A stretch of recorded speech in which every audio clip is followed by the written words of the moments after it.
Hello student, आज हमारी हिंदी साहित्य के नोट्स की 5वीं क्लास है और हिंदी साहित्य के PYQ की मैं 22 क्लासें कंप्लीट करवा चुकी हूँ। अगर आपने उनको नहीं देखा है तो प्लेलिस्ट में जाकर उनको देख लेना। ये दोनों ही सीरीज हैं, हिंदी TGT और PGT दोनों के लिए ही महत्वपूर्ण क्लासें हैं। तो आइए आज की क्लास को शुरू करते हैं। आज हम पढ़ेंगे आदिकाल। प्राकृत की अंतिम अपभ्रंश से ही हिंदी साहित्य का आविर्भाव माना जाता है। आविर्भाव यानी उसकी शुरुआत मानी जाती है किसकी? हिंदी साहित्य की। आगे हमारा आदिकाल का समय कितना है? 1050 से 1375 विक्रम संवत। ये किसके अनुसार है? हमारा आचार्य रामचंद्र शुक्ल के अनुसार। आदिकाल हिंदी साहित्य का सर्वाधिक विवादों वाला काल रहा है।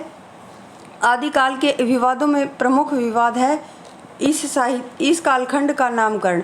इस कालखंड के अनेक विद्वानों ने अलग अलग नाम दिए हैं जो निम्नलिखित हैं। देखिए, नामकरण वेरी इंपॉर्टेंट है। PYQ की क्लास में मैं कई बार करवा चुकी हूँ। इनको आप बिल्कुल ही अच्छे तरीके से याद कर लेना, क्योंकि एक क्वेश्चन यहाँ से आता ही आता है। तो चारण काल है जो जॉर्ज ग्रियर्सन ने दिया था ये नाम। आरंभिक काल मिश्र बंधु। सिद्ध सामंत काल राहुल सांकृत्यायन। देखिए, सिद्ध सामंत काल है, ये भी इम्पोर्टेंट है। और बीजोपन काल महावीर प्रसाद द्विवेदी। वीर काल आचार्य विश्वनाथ प्रसाद मिश्र। संधि व चारण काल डॉक्टर राम कुमार वर्मा। अपभ्रंश काल ये भी इम्पोर्टेंट है, चंद्रधर शर्मा गुलेरी व धीरेन्द्र वर्मा। प्रारंभिक काल डॉक्टर गणपति चंद्रगुप्त और शून्य काल भी डॉक्टर गणपति चंद्रगुप्त। और आधार काल डॉक्टर मोहन अवस्थी। संक्रांति काल रामप्रसाद मिश्र। और वीरगाथा काल रामचंद्र शुक्ल। जयकाल रमाशंकर शुक्ल रसाल। और बाल्यकाल भी रमाशंकर शुक्ल रसाल। आगे संक्रमण काल डॉक्टर हरिश्चंद्र वर्मा और डॉक्टर रामखिलावन पांडे। आदिकाल आचार्य हजारी प्रसाद द्विवेदी। देखिए, जो आदिकाल हम नाम पढ़ते हैं वो किसने दिया? हजारी प्रसाद द्विवेदी ने। सर्वमान्य जो मत निकल कर आया वो निकला आदिकाल। हिंदी साहित्य के इतिहास के पहले कालखंड का नामकरण आदिकाल करने का श्रेय आचार्य हजारी प्रसाद द्विवेदी को दिया जाता है। आचार्य हजारी प्रसाद द्विवेदी ने हिंदी साहित्य का आदिकाल, ये क्या है? उनकी पुस्तक है, 1952 में वो प्रकाशित हुई थी। शीर्षक से पुस्तक लिखकर इस नाम को दृढ़ता प्रदान की। किस नाम को? आदिकाल को। इस पुस्तक में बिहार राष्ट्र भाषा परिषद के 5 व्याख्यानों का संग्रह है। वीरगाथा काल नामकरण के लिए रामचंद्र शुक्ल ने 12 पुस्तकों को आधार बनाया। कितनी पुस्तकों को? 12 पुस्तकों को।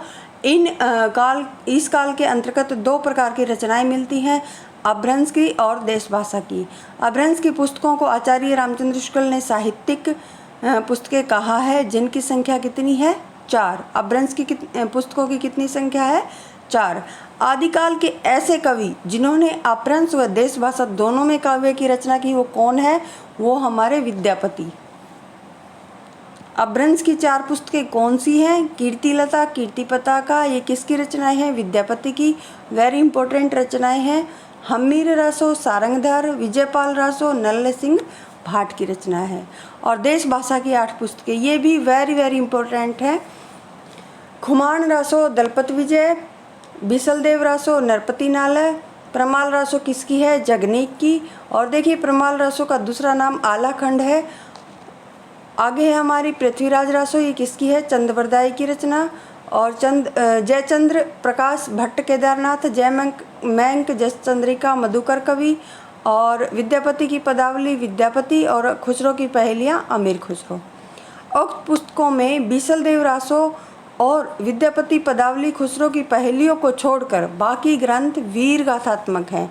अतः रामचंद्र शुक्ल ने इस कारण ही इस काल का नाम क्या रखा? वीर गाथा काल। कौन सी 3 पुस्तकों को छोड़कर? बिसलदेव रासो, विद्यापति की पदावली और खुसरो की पहेलियाँ। आचार्य रामचंद्र शुक्ल ने नामकरण के लिए जिन 12 पुस्तकों को आधार बनाया उनमें से कुछ तो अपभ्रंश की रचनाएं हैं और कुछ अप्राप्य हैं। अतः ऐसी पुस्तकों को आधार बनाकर किया गया नामकरण मान्य नहीं है। अपभ्रंश की पुस्तकें कौन सी हैं? कीर्तिलता, कीर्ति पताका, हम्मीर रासो, विजयपाल रासो। ये चारों पुस्तकें कैसी हैं? अपभ्रंश की। अप्राप्य नोटिस मात्र हैं कीर्तिलता, कीर्ति पताका, हम्मीर रासो, विजयपाल रासो, मैंक जसचंद्रिका और जयचंद्र प्रकाश, ये 6 रचनाएं हैं। अप्रमाणिक पुस्तकें कौन सी हैं? पृथ्वीराज रासो, खुमान रासो, परमाल रासो, ये 3 पुस्तकें कैसी हैं? अप्रमाणिक। वीर रसोत्तर रचनाएं हैं जो विद्यापति की पदावली, खुसरो की पहेलियाँ। विद्यापति की अपभ्रंश की रचनाएं कौन सी हैं? वो 2 हैं, कीर्तिलता और कीर्ति पताका। और देश भाषा की रचना विद्यापति पदावली, ये मैथिली भाषा की रचना है और इसी के कारण विद्यापति क्या कहलाए थे? हमारे मैथिल कोकिल कहलाए थे। हिंदी साहित्य को जानने से पहले अपभ्रंश की साहित्य का ज्ञान होना आवश्यक है। क्यों? क्योंकि अपभ्रंश से ही हिंदी का विकास हुआ है। अपभ्रंश का प्रचलन काल 500 ईस्वी से 1000 ईस्वी माना जाता है। अपभ्रंश शब्द का प्रयोग 6ठी शताब्दी के आचार्य भामा ने अपने ग्रंथ काव्य अलंकार में किया। किसमें? काव्य अलंकार में। किसका ग्रंथ है ये? भामा का। अपभ्रंश के अन्य नाम जो अलग अलग विद्वानों ने अलग अलग दिए, यहाँ से भी एक क्वेश्चन आता है। देखिए ये अपभ्रंश के जो अन्य नाम है, आचार्य भरतमुनि ने क्या नाम दिया? लोक भाषा या देश भाषा, दंडी ने आबीरों की भाषा, चंद्रधर शर्मा गुलेरी ने, वेरी इंपॉर्टेंट क्वेश्चन है, पुरानी हिंदी, और रामचंद्र शुक्ल प्राकृत आभास। आगे है, अपभ्रंश को ग्राम भाषा भी कहा जाता है। अतः यह सिद्ध होता है कि अपभ्रंश साहित्य आदिकाल का अनिवार्य अंग है और अपभ्रंश शब्द का प्रयोग सबसे पहले धारसेन द्वितीय के शिलालेख में मिलता है। तो स्टूडेंट, आज के नोट्स में इतना ही। आगे के हम अगली क्लास में करेंगे। आपको ये सीरीज़ कैसी लग रही है आप कमेंट करके ज़रूर बताना। चैनल को शेयर करें, सब्सक्राइब करें और वीडियो को लाइक करें। धन्यवाद।